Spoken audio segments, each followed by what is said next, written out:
With the skills gap increasing, it's more important than ever to train your staff effectively and efficiently. Offensive Security provides training for your organization designed by the same minds behind Kali Linux. Here are two recent offerings from OffSec. OffSec Academy gives you the chance to earn industry-leading OSCP certification with dedicated one-on-one mentoring. You can also try Proving Grounds Enterprise, created exclusively by Offensive Security's InfoSec experts for highly realistic simulated networks. Visit securityweekly.com/offsec to learn more. Qualys has brought together vulnerability management and patch management, letting security teams discover vulnerabilities and apply patches immediately, all within a single, unified app. Sign up for a free trial of Qualys VMDR, vulnerability management, detection, and response today at securityweekly.com/Qualys. Welcome back to Paul's Security Weekly. If you have a specific guest or topic you'd like us to cover on one of the upcoming shows, you can submit your suggestions for guests by visiting securityweekly.com/guests. Complete that form. We review those on a regular basis, and we'll reach out to everyone once they are reviewed. Dutch Schwartz is the principal security specialist from Amazon Web Services. Over 25 years of experience, ranging from working for startups to Fortune 500 companies. He joins us today to talk about cloud migration. Dutch, welcome to Paul's Security Weekly. Hey, Paul. Thrilled to be here. Good to see you. Nice to have you. Dutch was on a BSW episode. I don't remember when. It was sometime, somewhere in the archives. So it's nice to have you here. It was this year. Was it this year? Yeah. Dude, my timeline's all messed up with that. We do so many shows a week. It seems like, Sure. was that last year, this year? Episode 206 of BSW is what my producers tell me in my head. So It's good to have you here, Dutch. Yeah, I'm thrilled to be here. Dutch, I don't think I got a chance to ask you on BSW Sure. being a shorter show, but how did you get started in information security? Yeah, it's hopefully a good origin story, right? You hope to have that when you look backwards. So I was. It's your story. Your origin story, right? It's my origin story, right? Yeah. No, I was an infantry officer in the Army, which doesn't, on the surface, lend itself to this field necessarily. But yeah, I was transitioning and frankly looking at leadership roles and different things. And I had a friend who was also moving from active duty to the reserves, and her parents coincidentally happened to be in the storage industry in Boulder, Colorado, which at that time was Storage Alley, right? Storage tech and exabyte, et cetera. Anyway, so she had been interviewing and had found a role in the space and said, I really think you should go interview with this systems integrator. And I said, yeah, I mean, I like tech stuff, but I don't have a degree. I don't really have any, really heavy training in that area. And she's like, no, I think that, the ability to learn stuff quickly, and to be fair, they were also selling into the federal space, right? So, and I was cleared at the time, was how I got in. And so, luckily, back then in the 90s, it was easy to get in, and I learned, from my engineers, I learned by, lunch and learns and self-taught for the majority of the time. So that's how I got into just technology in general. And then I pivoted about 10 years ago, probably. I was mostly in networking and embedded computing for the previous 15 years, and then thought security looked like it's the hot space, right? To start to tool myself up and move that direction. And when did you make the move over to Amazon? Just under 2 years ago. Did you have cloud experience or? Yeah, I had some. So in the prior role, I was kind of leaning into. I was one of the people. I worked at Force Point Raytheon, and so I was really doing SD-WAN, kind of SASE was just kind of really kind of solidifying at that point. So yeah, I mean, I had experience in terms of that space a little bit, but really from AWS standpoint, what they're looking for was a kind of programmatic experience and frankly some broad experience to kind of bring that to the role. So kind of on a functional day-to-day basis, what I do is work with CISOs, their direct reports and architects, and really sort of help them make that move either faster or or more securely. That's what's that like? Is that people who want to embrace it have lots of questions, or is it like a mixed bag? Yeah, so for me specifically, we have a team of folks like me. So for me specifically, I have the kind of the top tier folks, right? So they're typically 18 months, 2 years, maybe significantly. Maybe they were an early adopter, right? Mm-hmm. So you just think of any of the public names. Let's Capital One, right? I mean, so that's a name that's out there publicly that's known. So it would be those kinds of customers. So it's not me sort of helping them understand how to move to the cloud as much as, we're some percentage down our journey. We have, 30, 40, 50% of our data or payloads in the cloud. How do we continue to accelerate that? But I have others on the team who are more focused on, SMB, startup type spaces. So they're using like 12 of the 147 Amazon services as opposed to 6. They're using, I'll give you a generally, and I would say that they're probably using 150 services would not be atypical. That's how many services are there within AWS today? Oh, see, now you're going to quiz me, and I would have to look this morning. It's over 200. Gotcha. Okay. And name them. Just name them alphabetically or by age. So S3 first. Lexigraphically. I think there's a technical term for it. It's this. It's metric ass fuck ton. I think you captured that nicely, Joff. That's my brilliant word for the evening, and I'm out. See Dutch, you should use that. I mean, you should totally use that with your customers, right? When they ask you that. No, and I'm quoting you. I'm going to say this is the one thing I picked up on the show. It's awesome. Actually, I think I might have used that with my customers. Only some of them deserve Only that some of them, treatment. right? Some are a little more reserved. Yeah. Dutch, one of the things that I'm kind of pushing for, albeit a little bit hesitantly because I still have questions. So now I'm getting like free consulting, but I mean it's relevant. When we look at using rolling out a new service, right? Sure. I mean, whatever it is, and there's usually like companies that you can go pay for a SaaS service and they do it, right? Sure. I can roll the stuff all on my own. But what I'm coming down to is I want to use a cloud native service and build a much smaller piece of that and have like the fullest amount of control over that particular service. So we can look at things like file sharing, like Box and Dropbox was actually the example I was talking about. But you can go to a lot of different SaaS services. Like there's a niche there. How do you enable companies to do that in the best way possible, most securely and easily? Like sell me on it, I guess. Help me sell it, right? Yeah, I mean, it really comes down to the business case, and I know it's like a lame answer, but that's really the truth. Like, you premised it with, I want control and I want the ability to dig in, and so that's really where you make that choice, right? Yeah. If I just need a shrink wrap product, and I'm not being pejorative there, like I don't need to really do any tooling or make any changes to it, then buy a service that's already packaged up and potentially even a managed service, right? If that works for you. But if you're really talking about something that's critical to your business, right? Whatever that be that business process or the site or the data, if that's critical and you want to have, granular control over that, access to it, the ability to I think you're kind of leaning towards the ability to make it into microservices and deploy it different ways, then that's the case for, okay, now I want to go cloud native, with whomever, whichever the providers that you think is the best fit for you.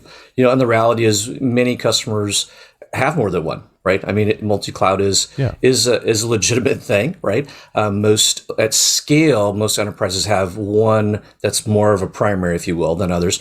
But it could be it could be by geo, it could be by business unit, it could be by the types of payload that they use. So they make those choices. And as we know, in a lot of cases, security is not at the front of that decision, right? So it's part of our role to get that, push that into the forefront and say, hey, let us help you make that choice, as opposed to I'll make something up, as opposed to I want to I went to a Kubernetes flavor that's a little bit more esoteric, and it works really well because of this application. And then the security team says, "Wow, we don't have any, we don't have experience in that. It's going to be much harder to secure, right?" So it's part of my role too to work with the VPs of engineering, devs, et cetera, to kind of pull that forward, right? So that security gets involved in the conversation. Yeah, it's like how much control do I want versus how much responsibility do I want? Like in the file transfer thing, I don't want it. I want as little like file system responsibility. Like I want S3 or some other AWS service, right, to do that part of it. I want to control the front end application because that's where I need to basically tune it to my business. And it's critical enough where I want to do that I don't want to go to, Box or something else. I mean, this is basically like your world. You're helping customers navigate these types of things all the time, right? Yeah. So you're looking at a combination of, what's the business what's really the business driver, right? And let's make sure that we're lined up with that. What's my auditory or compliance, right, portion of that? Because that plays a role too. Ooh, so you said the magic word. I know I did, and I watched the show, so I know it, right? So that's something you need to consider. So I sometimes get asked, hopefully because it's a learning experience, what mistakes, not really mistakes, but what things could people do better sort of as you look backwards after the fact? And that's one of them. You have to make sure that your compliance audit is, whatever the bodies that you use, right, from a testing and compliance standpoint, that they really understand the environment that you're going into. Because in candor, some controls, you should kind of imply there, Paul, some controls won't be important anymore, or they're not relevant, right? Right. So if I'm way up in the stack, then the cloud service provider is doing, a lot of the other pieces. So the audit is, null, for those things, because you aren't doing the OS as an example. So that's I've got the configuration. I've got some cloud services. I've got some Lambda functions. I just want to write code and tune the application to me. I want as much of the rest of the stuff to be on the cloud provider. To that point, you could focus high in the stack, right? So you're focusing on L7 instead of 2, 3, 4. Yeah. Tyler? Yeah, I was just curious, does the cost comparison and return on investment still come into play for cloud providers and that kind of big shift? I know initially that was one of the big arguments, but we've seen a kind of a back shift from that where even some of the hybrid models are starting to shift back to on-prem stuff. So where does the big advantage come from? And from a cost comparison and return on investment, is a lot of that recouped from the security aspects of what's being offloaded to the cloud providers? Yeah, so there's a lot to unpack there, right? So let me just stay sort of with the cost thing. So it's still a driving force for sure in a lot of those. Let's just pick a round number, say 10% of enterprises at scale are heavy into the cloud, like more than 10 or 20%. That still leaves a significant amount of businesses and enterprises, right, that aren't really, again, maybe they're using cloud, and you have to define that, because that could just mean, to Paul's point, I'm using Box and I'm using Salesforce. Those are fine, but I mean, it's not cloud in the sense of, I'm doing serverless, microservices, like much more complex things, right? Cost is still a driving factor for sure, but I think more the conversation is now around flexibility and agility, right? So what does it allow me to, I can make choices very fast. And then if those choices aren't, turning out the way that I had hoped, it's a two-way door, right? I can back away from that quickly, right? So I'm an NGFW guy, right? So it's a different type of project. I'm going to roll this out across the globe. That's a 18-month, 2-year project easily, right? This is very different. So as a cloud service choice, I can turn something on fairly low lift, and I can turn it back off. Or I can say, ooh, okay, I only want to use fill in the blank service, right, for these cases, right? So it's really flexibility and then agility. So those two things together, coupled, and then you get scale, right? So if I look at DevOps conversations, it's around, gosh, we used to do TikTok or 2 major releases a year. Now we're doing 30 pushes to prod a day. So as a security team, that's a challenge, right? And so one of those ways that you scale, at least commensurate with that, is to use cloud services. At a certain scale, it's kind of interesting when I listen to you describe that, Dutch. It's like at a certain size enterprise, I'm going to put my budget into some React developers and some AWS engineers. And like you could do so much with just like they can create custom business applications for you, for your customers, versus going to try and buy a bunch of stuff off the shelf, even it's in the cloud, and trying to integrate it all together. In the long run, that could end up costing you more and not meeting all of your requirements. And I think for business critical stuff, it was a Steve Jobs quote, right? Like whatever's most critical to your business, you need to own that and write it and control it wholeheartedly and not rely on other people. And I think this is a really good kind of journey that we're all on, recognizing like this is critical. And you can do, I think, more cheaper, even if to pay the developers and keep them on staff, than you can trying to like go buy all this shrink, air quote shrink wrap stuff and tying it all together. Yeah, and I want to be clear, and it's a spectrum, right? I don't in any way think it's a one size fits all, right? If we all left tomorrow and there's 6 of us in the company, that's materially different, right? We'd have mostly a whiteboard and we could draw things out very differently. As I look at sort of digitally native companies today, which wasn't even a term really a decade ago, those came out of the 2008, 2009 financial crisis in large part, right? And so they had sort of the pressure. I don't want to say it was the opportunity, but they had the pressure. So they had to change the way that they went to the marketplace. But if you're an older company and large, you have tens of thousands of employees and you're an 80-year-old company, that's a much different process, right? How you rationalize, okay, which things do we want to lift and shift? Should we refactor? Which pieces are those, Paul, to your point? And then which do we want to just rewrite? Because, hey, this is going to be the new thing, that critical app or what have you that's important. So, but everybody's somewhere on that spectrum, right? And so it's my job to kind of start really high, frankly, and say, hey, there's three sort of categories of risk, which one is it for you? Is it operational risk? Is it litigation risk? And I just kind of step down from there. And then we zero in and say, okay, here's the 2 or 3 key business initiatives this year. Now let's put your CISO security architect lens on that. Cool. Now what does that mean? And that helps rationalize how we talk to the business. And that's really critical. And the example I give sometimes is, look, if you're talking to your CFO about bots, you're wrong approach. I would feel pretty confident with, right? But you could talk about, hey, user experience is really critical on this new application. Per the whole C-suite, they're really focused on this. We want to launch in October. Anything that would interrupt that customer experience is bad. And then right? But you have to talk to them about it that way. You can't talk to them about a vol matrix or bots or that's a much more difficult conversation. Frankly, we don't want it backwards on us, right? We don't, understand Sarbanes-Oxley the same way that your CFO would, so you have to talk to them in a human way, right? That helps them understand what's this mean to the business. I think go ahead, Tyler. Go ahead, Paul. I was going to say, I think a lot of the security impacts when I talk to people and analyze this are really with expertise in being familiar with the platform. And I think where people get in trouble is it's all new and they don't understand it well enough to be able to first design it and implement it. Because kind of like the first time through, especially when I design and implement stuff in the cloud, I'm like, that works, but I don't fully understand why it all works out, fits together yet. But then once you get more comfortable with it, now you're like, oh, now I can apply these security controls. Is that a similar kind of journey that I think many companies are on with moving from on-premise to the cloud? It's just gaining that familiarity with it. Yeah, and you just have to try something. And I sometimes, depending on the audience, I would say it one of two ways, right? Like if they're kind of nerdy, then I'd be like, hey, remember when Iron Man said sometimes you have to run before you can walk? Yeah. Sometimes that's the right thing. Another way, from my military background, right? I mean, we definitely have a principle of you have to get a quick victory, right? You have to attack and gain a foothold, right?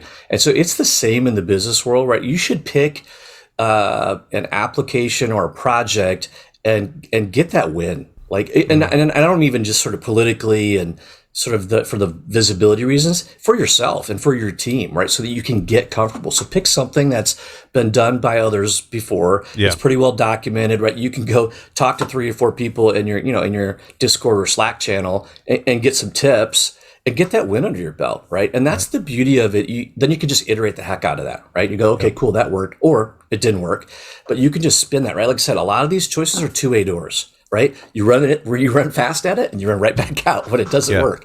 And that's really the flexibility piece that you get from any cloud offering. Yeah. Jeff and then Tyler. Or did Tyler go?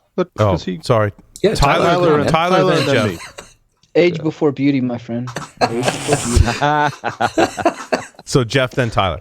I guess that means I'm going first. So I would, a lot of my customers, and I do PCI, are doing more and more with AWS. And I guess my first exposure to it was, I'm not sure exactly when AWS started, but I've been looking at it for 7 or 8 years. And back when it was new, the allure was, save a lot of money. It's cheaper. Just throw everything on the cloud. And whether this was true or not, the promise of all your security / compliance worries go away because it's all being done now in AWS, which wasn't the case. I will say AWS has done a great job lately of recognizing that they need to teach their clients don't know if it was your team that was involved with this or not, but I'm just saying this in general, that, it's not as simple as just throw everything into an AWS cloud and all your compliance worries go away. What I'm seeing, to echo what Paul said, is there's definitely a lot of people that are they just don't understand the technology and how the security requirements within something like PCI still applies. You just have to do it differently, or it looks different. Right. Offhandedly, do you happen to know Ian Coldwater? I know who. Yeah, I know. You know not who close, she is, but yes. Mm-hmm. Okay. Yeah, I mean, she and I. It's been before the lockdown. She and I would bump into each other at many conferences, and we finally sat down and had a very long conversation. Here's the PCI requirements. Here's how you do it. Not necessarily specifically in AWS, but in a cloud, in a Kubernetes. What I see is the people don't know how to apply it, and I have a question more for the other co-hosts, but you could probably weigh on this too. Recent example just this past week, discussing the need for doing network penetration testing, both externally, which is internet facing, but also internally. And our clients but we don't really have a network. It's all just serverless and it's all lines of code. I'm like, yeah, but you still need to do a test. So we had some interesting conversations about that. Would love your comment on that. That's one thing.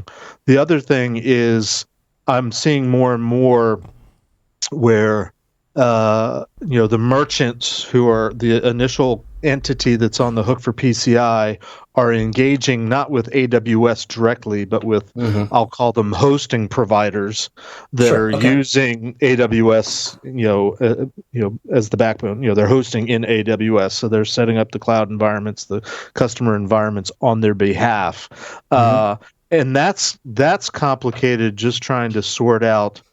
Everybody agrees. Well, all the security requirements need to be met. The challenge becomes who's responsible for what, and that's where AWS has done a great job of putting together. I don't know exactly what they call it, but basically it's a shared responsibility model. Yeah.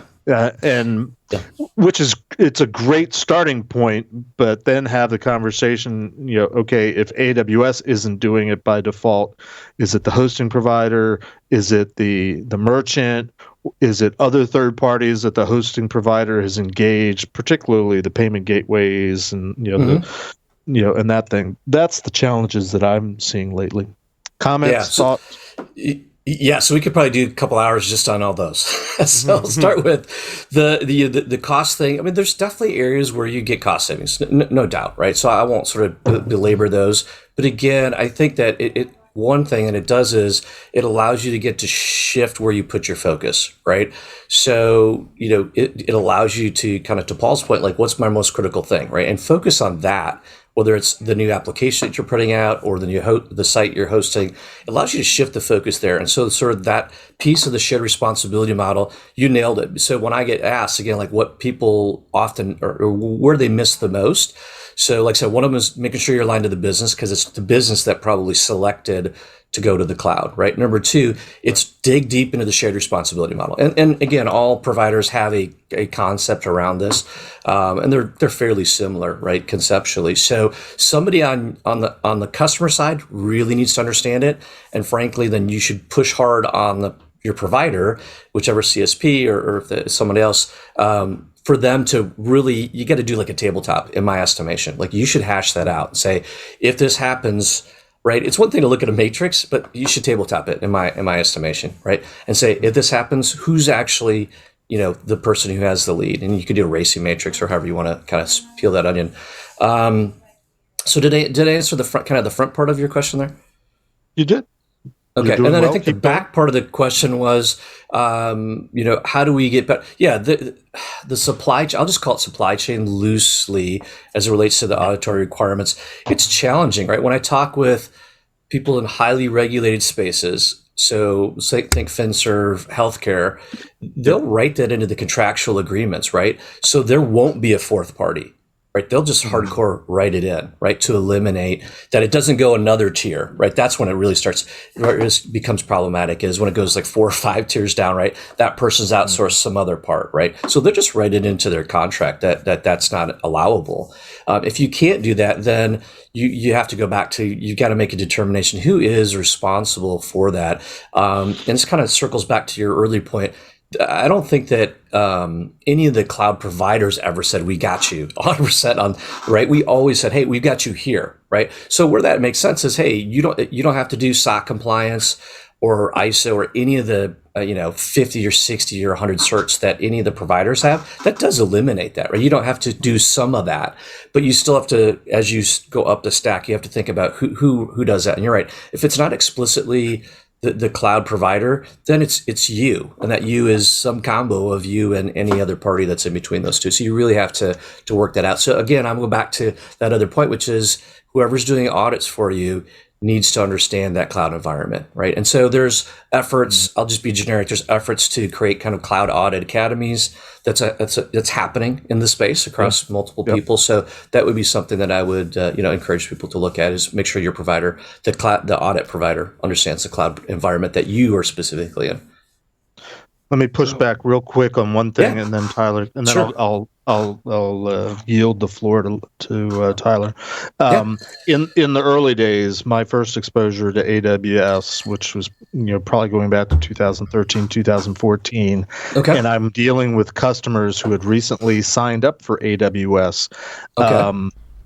I would say that there was a gray area between what they thought that they were getting. And and I looked at the paperwork and the documentation, and it was very clear in writing what AWS signed up for back in the early days, and it was essentially requirement 9 stuff, data center stuff. We've got you in terms of lights and physical power, data space. center, right? Mm-hmm. Yep. But I and this is somewhat hearsay, but I swear I had customers say, well, the sales guy that was selling this, he led us to believe, and it could absolutely have been in their head, that we were getting more. And the issue was coming up primarily for security testing. Who does the vulnerability scanning, who's doing the penetration testing, who's doing those, the logging and the monitoring, those types of activities. In writing, I absolutely agree with you, but AWS would lead with, we're PCI compliant, but you had to read the small print. Yes, we're PCI compliant as a service provider. We're covering all the requirement 9 data center stuff. That was there, but it was quite literally in the small print, pages deep. But and not that any vendor in the world has ever preyed on the naivete or ignorance of their customers in order to sell something. A lot of people don't know any better. They're like, well, it's AWS. They say they're PCI compliant. I'm good. It's not like that now, and not that it ever was then, but that was just some early experiences. Like I said, AWS and the others who will not name major players are all on board with, we've got to be explicit about what we do and don't do, so the customer knows what they're getting into, what they're getting and what they're not getting. That's my only pushback. Yeah, and I don't doubt at all that could have been the experience. It certainly could have happened. And then I agree with your latter comment, which is all certainly the 3 major, right, from a share standpoint, providers are very like I feel like I say it too many times a day, right? Like shared responsibility, like it's in the front of every deck. As it is in my peers, right, from other companies. So yeah, and maybe we've just gotten better at saying, hey, look, we have to have that conversation. That's why I brought it up, right? It's really important. I'm saying somebody really has to understand the shared responsibility model. Yep. I would strongly encourage a tabletop exercise to include whomever. So testers, auditors, if that's a feasible way of doing that. Or if you get me as a QSA or my company, you're going to go through it. Maybe not as a tabletop, but we're going to sit down and figure out who's doing what. Because you're in the middle of the PCI assessment. We have to be able to answer. You're doing this. You're not doing it. You're not responsible. Fair. Who is responsible? So, at least annually, it's going to happen if you're playing in the PCI space. I yield to Tyler. Hey, Tyler. I'm just kind of curious from from the offensive side, we obviously see a lot of people get this very wrong, right? Are there good resources and or configurations guides that we'll say AWS or the shared model? Where are people supposed to go to kind of learn and figure out how to adopt this hybrid or this cloud adoption properly? If you've got a small security team, a small budget, are there cases where you're going to steer them against that just because they don't have the expertise? And if they don't have the expertise, how do you suggest kind of a journey down that path in order to begin looking at that? Because we see companies not know what IAM roles are. We see mismanagement of keys. If I'm going to own an AWS instance, like it's never AWS's fault, right? It's poor management, poor understanding of how these roles work, how the cloud actually functions, whose responsibility, how S3 works. Yeah, All these we things never kind of see fall into the exposed client. S3 shares ever. No. Never. Yeah. So I think the front part of your question is the resources. Yeah. And again, to be fair, I try to be consistent. The other, all three major providers have those, right? They do it in a variety of ways. So for us specifically, we've got like the macro, really deep dive. It's the cloud adoption framework, right? We took the first 4,000 customers. We looked with pro services, with our consultancies, with a variety of kind of stakeholders, and we looked backwards and said, what were the lessons, right, that we learned? And that cloud adoption framework, there's a security pillar, no shock, right? That you just keep double clicking down, and you're going to get to a part where there's a well-architected review tool that would allow you to do some of that baselining. If I had 1 hour with somebody, which is the question I get sometimes asked, I go right to a set of 10 to 20, depends on who they are and kind of their size. Simple, do these things. We know over time, if you do these things correctly, that it vastly minimizes any chances of things going wrong. And Paul, both of you guys named a couple of them, right? One is you have to nail IAM in the cloud. I would say irrespective of provider, you really have to nail IAM, because it's if you treat the cloud as if it was the data center you used to have, then you've missed some of the opportunity, but also, frankly, some of the intricacies of how things are tied together, right? So everything hinges on identity and access management for the provider, from the provider standpoint. So you have to nail that correctly. You have to do key management. I'm not going to rattle them all off, but yeah, we have a short set, via video and a variety of different kind of delivery ways of doing that. So I had a friend who's a former CISO at a really large entity, and he's gone to working for in the charity space, and it's a small team, to your point, and they're not, they don't have the cloud expertise. And that's a set of resources I sent them. Hey, watch these 3 videos. Some are from external sources, right? Hey, do these 3 things.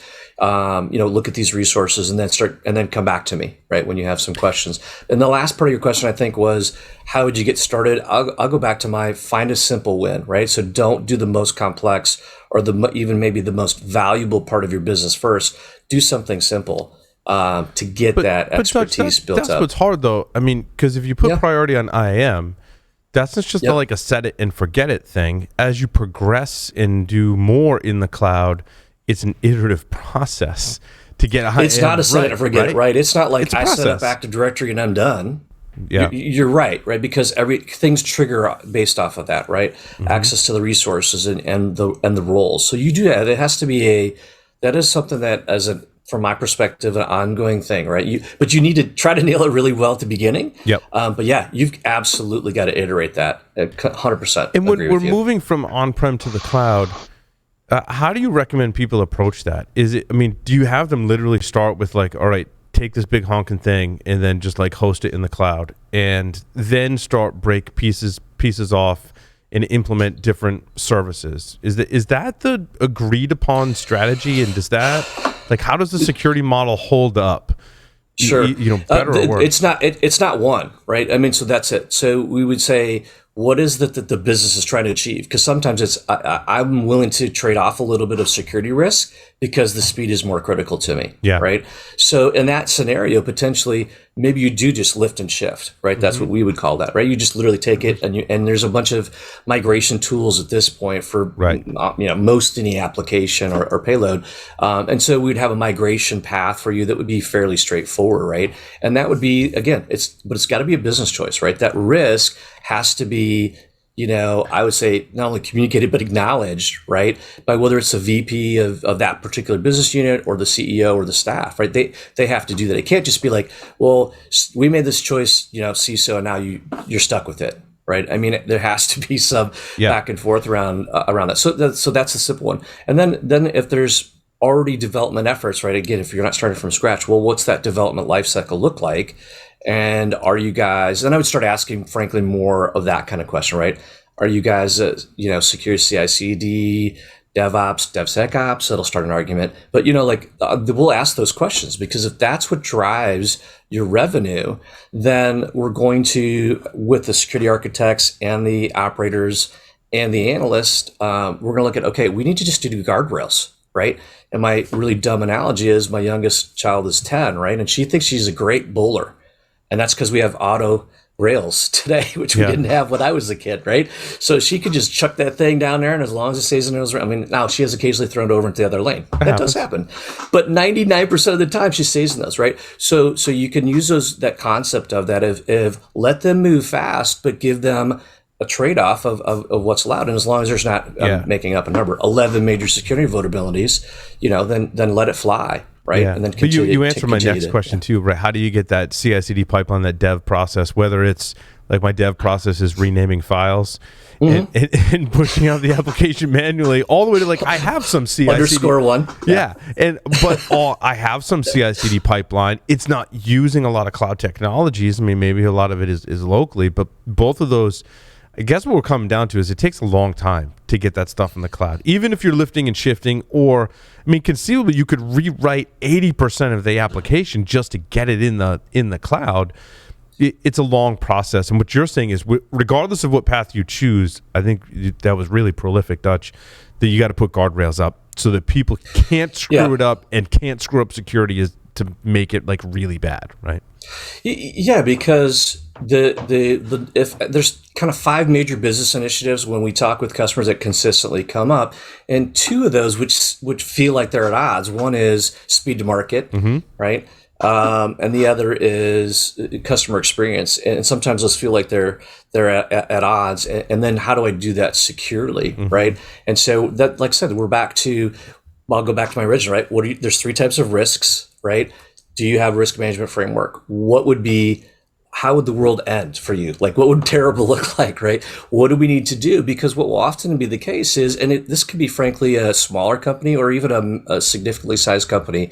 And if DevOps is where they're at and they're driving that's an important part of their enterprise, then you can't slam on the brakes. Like that is the business, right? And so sometimes it's frustrating for a security professional because you're like, oh my gosh, we can't take that. But it's not our risk to take, I would suggest, right? At scale, so public enterprise in the US, right? Boards do oversight. The business owns security risk like they own all risk, okay? And then it's our job to inform on risk, to push for acceptance of risk and put it where it lies, and then to manage it and to mitigate it. That's our role. And so that helps kind of, as we flesh that out, as we walk through this with customers too, of you don't own the risk. So don't be emotional about it, like that you think it's a bad choice. It's frankly, I've had this discussion with PCI folks as well. It's frankly not your decision to make. Right. And I mean, stuff is going to change, and you have to be comfortable with that, right? Because you talk about from lift and shift, maybe to containers, maybe to cloud native services and functions. I mean, when you move from containers to, a cloud native or function as a service, you basically like throw out most of what you've done for container security. But I think you have to be comfortable with that progression and that change, that your development processes and your security processes are just going to have to keep changing. And you're just going to be in this this endless loop of change.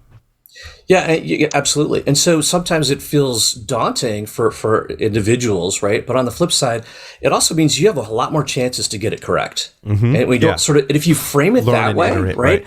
If you frame it that way, that's a very different. I remember listening to Zane from Signal Sciences, right? Who's an early, DevSecOps guy. And he was talking about that. Hey, I came from somewhere where you used to do, 2 major, pushes a year to prod. And now we're doing 30 a day. And he's like, I had to go straight to the bar.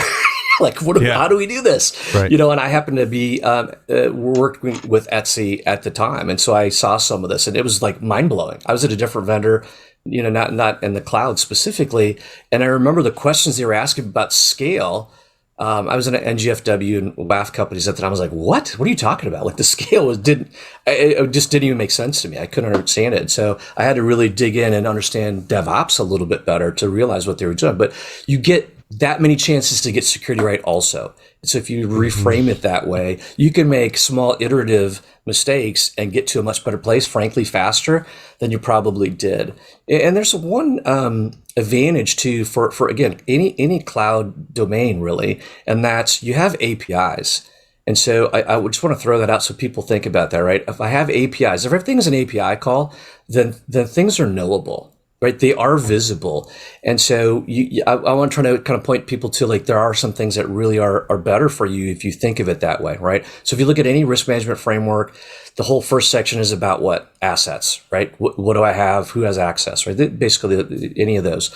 And if you build it correctly, that's actually much more provable and much easier to visualize and then log and then automate in a cloud environment, because you have APIs. Everything's an API call, right? So the network path, to the compute, to the database, to the long-term store, it is a path that you can show.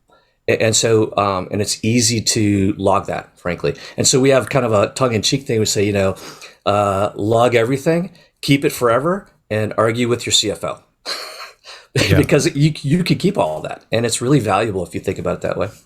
There's also a tremendous amount of complexity that comes with that too. I often find that applications get very complex, and while, like you said, Dutch, there's a lot of opportunity to apply controls and have visibility, there's also a lot of complexity, and complexity means someone more than likely can get something wrong that an attacker's gonna go after. How do you kind of coach your clients? I with prefer complexity? to think of it, Paul, not so much as complexity, but a learning curve. Yes, it's complex until you kind of get in the groove.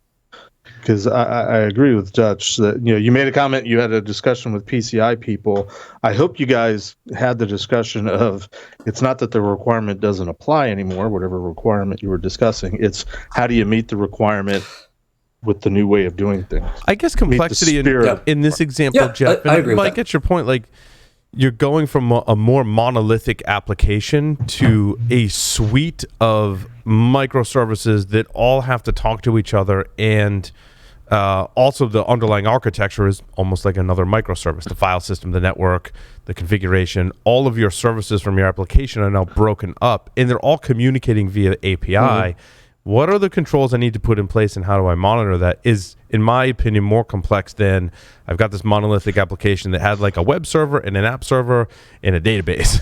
Right now, you've got 13 microservices that are providing all pieces of this application. But you kind of have to do it once and get it right once, and then you're good, rather than figure out how to do it and then don't make any mistakes for the old-fashioned way of rolling out however many servers you need to roll out. Agreed, Jeff. You spend more time planning and designing takes more time. I completely agree. Yeah. Go ahead. I was just going to say, planning and designing takes more time, and if you get that right, Jeff, to your point, it will feel less complex and be less complex. Yeah, because I would argue the complexity piece, it depends on when you were talking about, right? So I spent some time in software development environments, and when I was younger and I went through training, I remember thinking it can't be that bad. Like, as they were kind of saying how it was like taking a Swiss watch and smashing it with a hammer, and then it flies apart, and then the regression testing is basically picking up all the pieces, trying to figure out where they go, right, and who owns them. And I'm like, it can't be that bad. It was that bad. I mean, it's bad. It was 25 years. It was that bad, right? And so again, now you fast forward to, it's not because we've kind of defined sort of groupings, right, that are consistent taxonomy. We all know what we mean when we say that. But to Jeff's point, you're right. You have to get the architecting right on the front end. So you really have to think about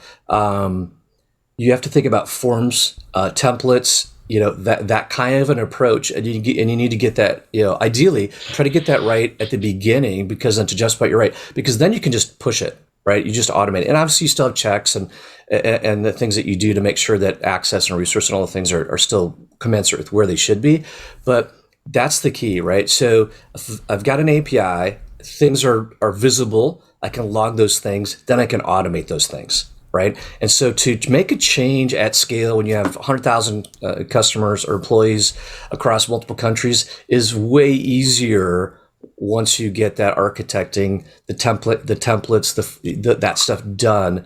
It's easy to iterate that then. Yeah, but you have to be thoughtful on the front end for sure.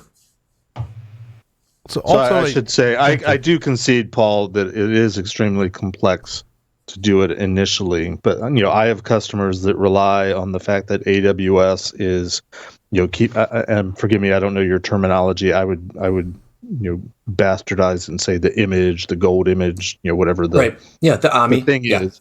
You guys are keeping it up to date and current, and that's part of what you're offering. So responsibilities matrix, that's on you guys.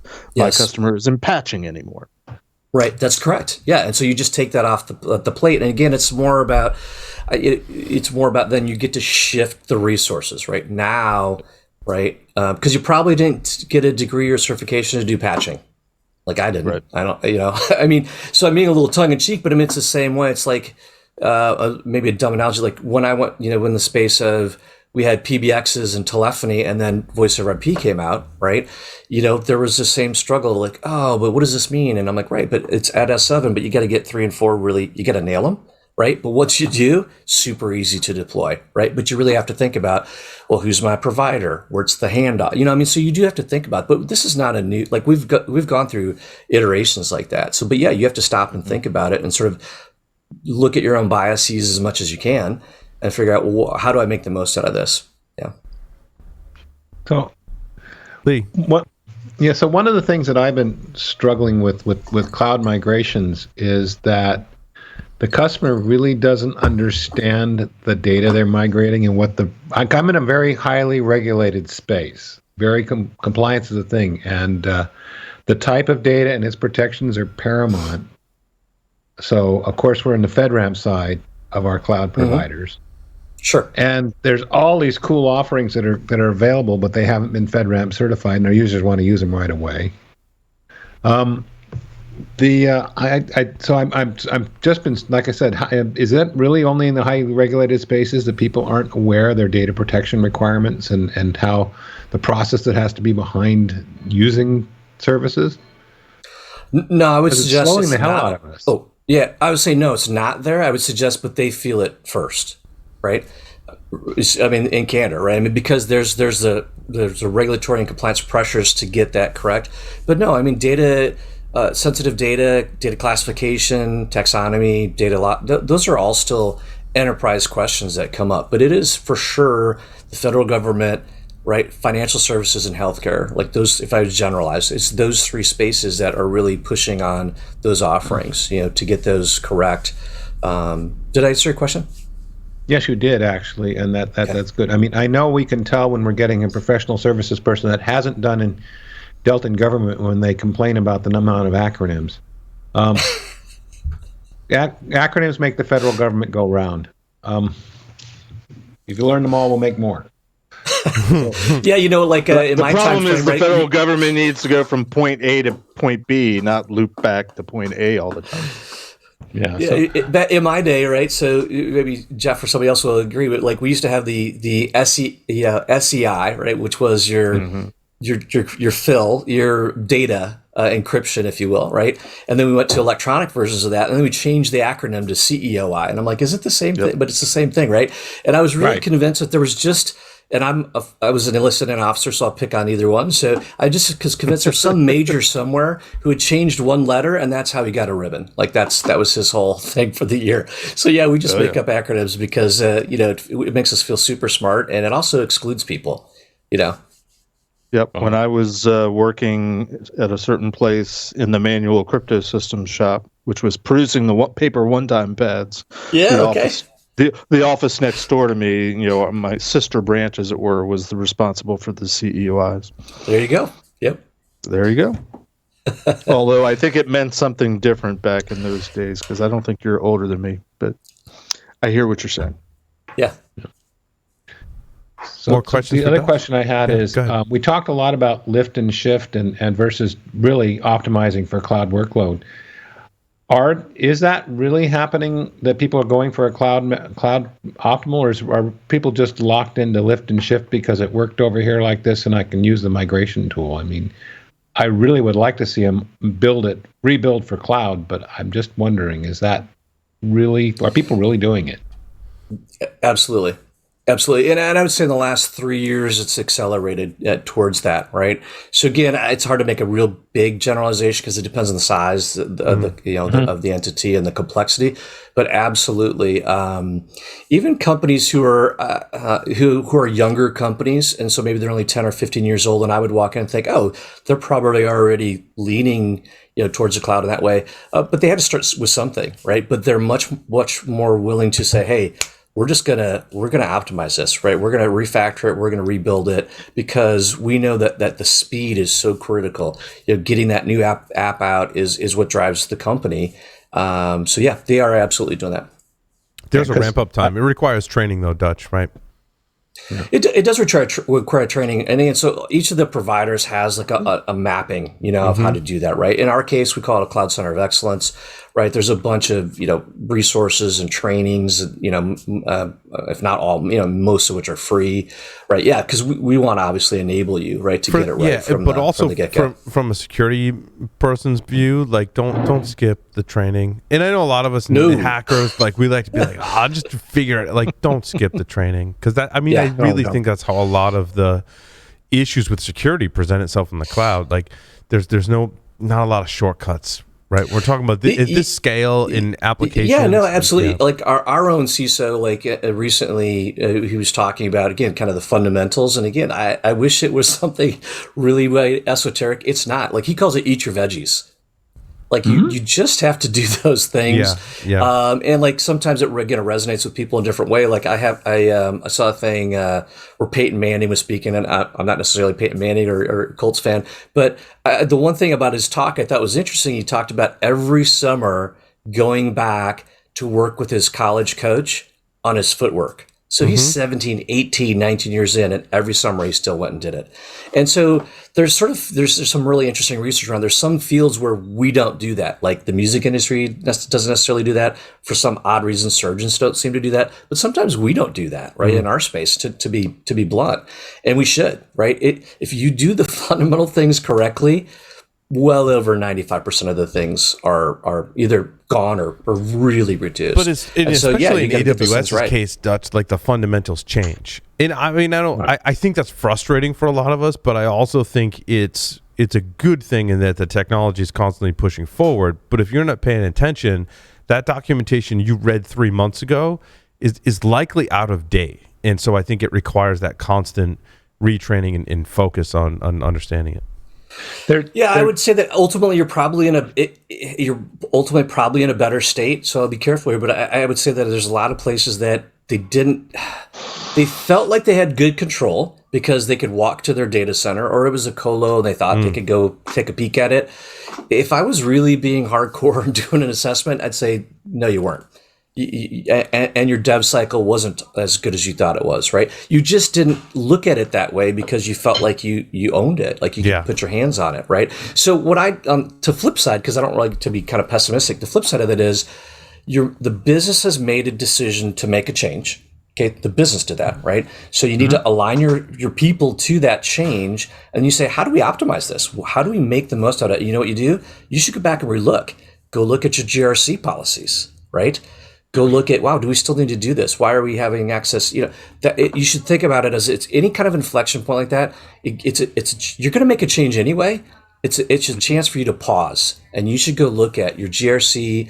How do you approach things? We've been resistant to really coming together as a DevSecOps team. Guess what? This is your time.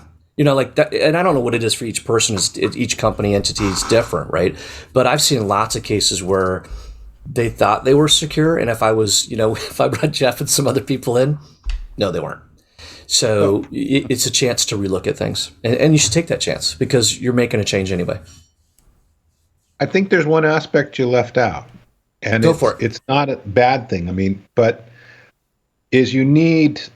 having somebody around like a Paul who has gone through and totally adopted and looked at all the technology, and then really has run with the ball in terms of moving his stuff into the cloud and leveraging the new technology versus somebody who has no clue. I mean, just having guidance on how to do it right, a mentor, somebody you can call is huge. I mean, yes, there's the read the docs and learn or take training, but having somebody who's like kicking ass and taking names is a valuable component, whether it's the security side or the implementing it, going from legacy to containers, whatever. I think having a friend to call is huge.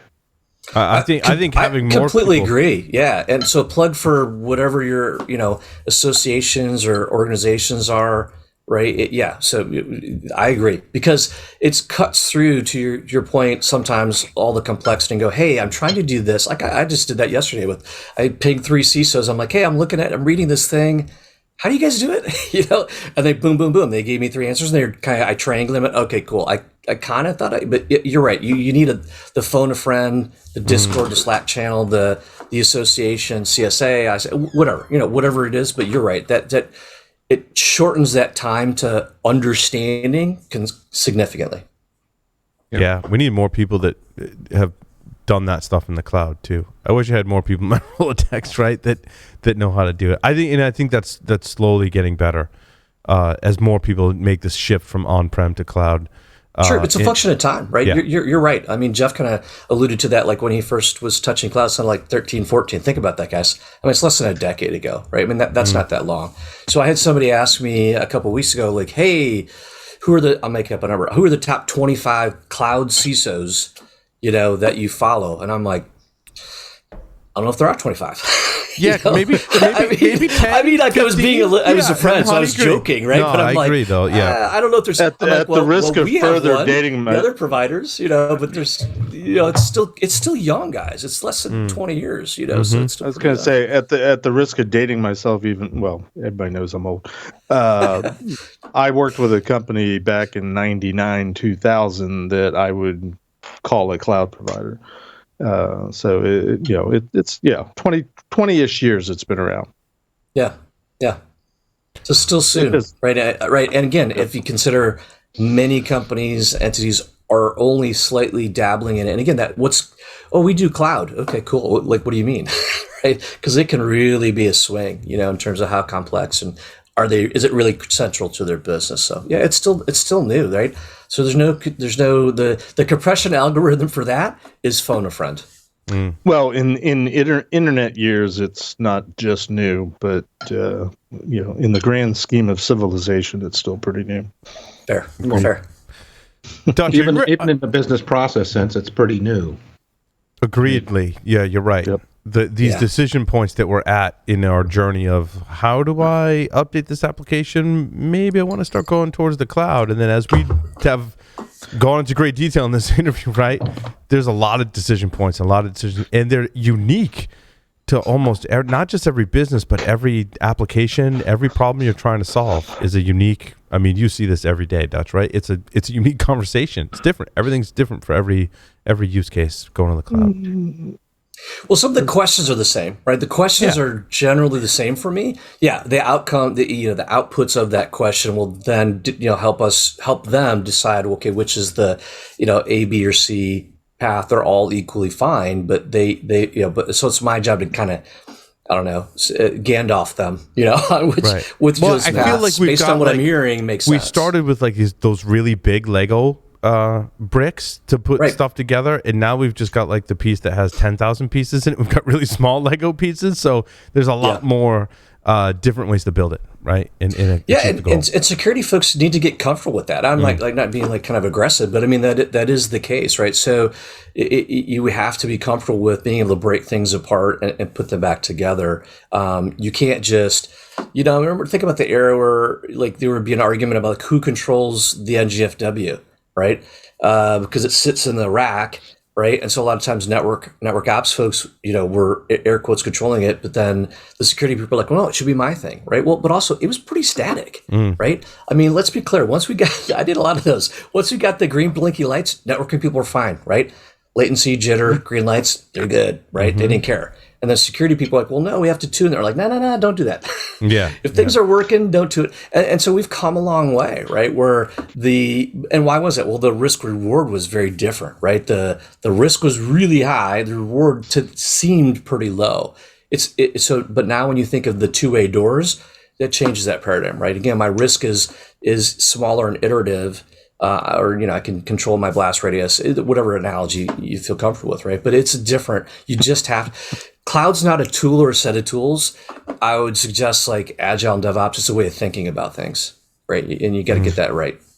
Well, I think there's broader, more generic examples of the evolution. Yeah. I mean, I was thinking about this, I don't know, at some point in the last week or two. Security experts a few years ago, when Wi-Fi was new, would swear up and down, if you want to be secure, don't attach to the Wi-Fi. Well, it's ubiquitous now. When I was doing the early days of PCI, mid 2000s, I'm going into companies and they all had very strict rules about bringing in personal devices. It was more BlackBerries back then. Sure. But the idea of BYOD was, no, we're not going to allow it. And, that ship has sailed. I mean, these are on a macro level. Yeah. But I think the cloud's much the same way. And I think what's new, to go back to our newness discussion from a moment ago, what's new is more the push to put infrastructure out in the cloud and that becoming more the norm. But I can remember just in the last few years, and there's probably still people who will say it today, don't do it, don't put it all in the cloud. I still myself don't like the idea of putting things in the cloud. I'm like, no, I want it to be solid and concrete, and I want to be able to see it, not this ethereal cloud stuff. So, I'm conceding, but with caution. And as we've discussed at length, it's complex because it's new, and like Wi-Fi. Early Wi-Fi, we all had a field day with it. It's more capable of being locked down and more secure these days, but it takes work, just like every other thing. And that's sort of, I think, the cycle that we're in now with the evolution of infrastructure in the cloud in particular. Yeah, good observation. And I would comment. And then if there's a utility to the thing, right, a usefulness, people will just do it. Right. And so I've given this example, I'm sure we all have. I worked for a large company, was very strict. To your point, we had BlackBerries, but there was no BYOD, and we didn't have any Wi-Fi in my part of the corporate office. We had it at the executive briefing center and at the main corporate building, but I was in another campus, and I was collaborating a lot with engineers and architects, whatever. And it annoyed me that I didn't have network access in the conference room. So I drove to Best Buy or Fry's Electronics, depending on what part of the world you're in, right? But I drove to Best Buy and I plugged in and I literally ran it from under my desk into the conference room. And 30 something days later, somebody showed up like, hey, do you have Wi-Fi? Radio chat. Yeah. Moment of silence. Radio chat. Yeah. Hey, moment of silence. And we're like, hey, are you handing out Wi-Fi? And I said, maybe. Why? Why are you asking? But I could pick on them further, but it took them 30 something days. But my point was, it's not my phrase, it's somebody else's, but mistakes of effort, right? You have to remember that users, employees, customers even will make mistakes of effort. They're trying to do what they perceive to be right. You probably had a great password on your web encrypted access point. Yeah, it was probably like 6 digits and my name underscore my last initial or something really simple. This was it was like 1999. Yeah. But I use it because I could pick on myself, right? I thought, I thought it was important because I had a collaboration type style team that was at times project, and I'd be pulling people in and out. I'm like, I'm not dragging my dang laptop over to Susan's desk. Like, it just didn't make any sense to me, right? So I wasn't trying. By the way, I had no idea what I kind of sort of vaguely knew what the GRC policies were, but not in any detail. But I wasn't, because I was trying to go around them. I was trying to do my job, right? And we have to, sometimes if it's appropriate, I have those discussions with folks who are, look, these are mistakes of effort. They're trying to do what they think is correct. And so either it's awareness, and I don't just mean like phishing and email. That's a thing that you should do that. But I mean, they don't understand the implications, and so they needed to have a human, kind of back to the earlier comment, a phone a friend. That's one of the things that I think that sometimes larger entities miss is you need to know where to go to talk to somebody, and it shouldn't be impersonal. Like I should know that Jeff has a habitual relationship and I'm in the HR team and I know I can Slack or Discord or call Jeff. Be like, hey man, I was about to do this. I was about to get Box. Can I get that? Or do I have to use Dropbox? Because if it's just a policy and it sits on a dusty shelf, it doesn't matter, right? It only matters then later when it gets checked. It doesn't matter to the user because it's not intrinsic to what you get. So we got to approach this differently. The resolution of these things is around human behavior, and it starts with humans. You got to go talk to the humans. Dutch, I just have 5 questions for you. So I guess it's 6 because my first question is: are you ready to play 5 questions with Security Weekly? I thought it was 4.5. I've got a 6th question if I can throw it in. Throw in All right, 6. question- Come on, let's Go for it. That might be 7. All right. Go ahead, Jeff. One last question. Oh, well, no, it was going to be one of the, I mean. Oh, you're adding it on. You're going to Okay, kick on to the end. All right. First I want to question. check on. In 5.3 questions with Security Weekly, 3 words to describe yourself.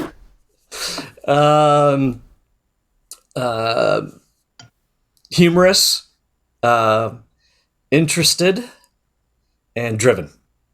If you were a serial killer, what would be your weapon of choice?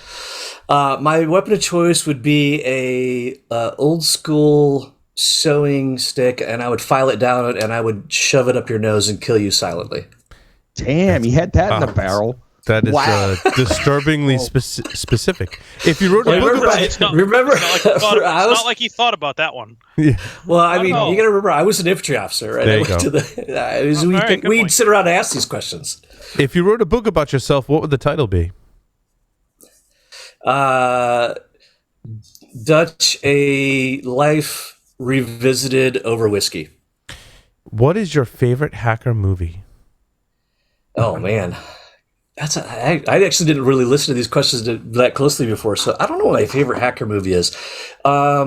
Just because I just think it is so iconic of the time frame. I mean, I love war games. I just love that whole concept, and they end up at Cheyenne Mountain Air Station. So I just I have a soft spot. I made my kids all watch that. They thought it was nuts. So they're like, "What is that noise?" I'm like, That's a modem. And I'm like, "Oh my god, they don't know what a modem is." Yeah. So I'll say war games. Yeah. I told my son the other day, I'm like, like a VHS tape. He's like, Dad, what's a VHS tape? I'm like, oh, God. I've had this experience, right? We were moving at one point, not that many years ago. And for some reason, I don't know why, I have a box full of music CDs. I'm not even sure what I'm doing with those anymore. But like my older kids were moving it. And the second oldest goes, hey, are these records? And I'm like, oh my God. Yeah, they're like and I mini- kind of I gave a +1 for like knowing that they were something to do with related to music, right? But he literally was stone cold serious. He's like, hey, Dad, are these records? I'm like, no, those are CDs. And I was about to jump in and explain that. And then the oldest child goes, oh, you mean like the old discs you used to program like a software program? I'm like, oh my gosh. No, those are again, C- +1, I'm CDs. glad that you kind of know that, but Like, no. Hold on. We haven't put away the whiteboard yet. Yeah, right. Right, Dutch, exactly. choose 2 celebrities to be your parents. Alive, Two- dead, Dead, fictional, or otherwise. Yeah, live, dead, fictional, or otherwise. What's the otherwise category? Has anybody that's picked the up to otherwise? You know, It's a catch-all. I try and Okay. get them on That's this. I'm like, But has anybody ever picked that? like alive or dead or fictional. I guess it would be non-fictional, but then because otherwise would be implies real, non-fictional, right? but like alive or dead implies non. I You're don't know. stalling. Paul's I am stuck in a stalling. logical loop. I am think you better absolutely just answer stalling. the question. So who would I pick? I would pick John Candy. Oh, that's a Oh, And- that's a good one. And because I think it would be hilarious, and Ruth Bader Ginsburg. Wow. Way to go. best answer all year. I agree. Absolutely. That might be the best answer since we've asked that question. Like, Yeah, Ever. That might be that was a good one. Dutch, thank you so much for appearing on Wait, Pulse. wait, wait, wait. Oh, wait. Hold on, we got yeah, a bonus John- question. Jeff has the bonus question. Yeah. Why do we call the cloud the cloud? Why do we call the cloud the cloud? I don't know that Well, I remember reading the original NIST definition of the 5P, but I don't know that I know an exact answer to that. So I don't know. What do you have a good teed up answer for that? I absolutely know the answer, Let's hear but I it. can also leave you hanging too. Because nobody had a better idea. No, in the early days of internet security, when we were running around trying to explain why companies needed firewalls if they were going to plug into the internet, we would have a network diagram, and the internet was always depicted as a cloud because it was. There's an official Visio, internet. It's slightly smaller on the left side. Yeah. And that's because it was unknown. You don't know what's in it. It's it's mysterious. It's where all the bad guys are. The cloud. Not like your network. It's out there. Yeah. So it's Microsoft Visio's fault, I think, is the take-home point from that. Thank you, Visio. I love it. Well, Dutch, thank you so much for appearing on Paul Security Weekly. It was great having you. Thank you. I had a blast. It was great to I've watched you guys a bunch of times, so thrilled to be on. Thanks very much. Thank you. All right. Coming up next, the security news. Stay tuned.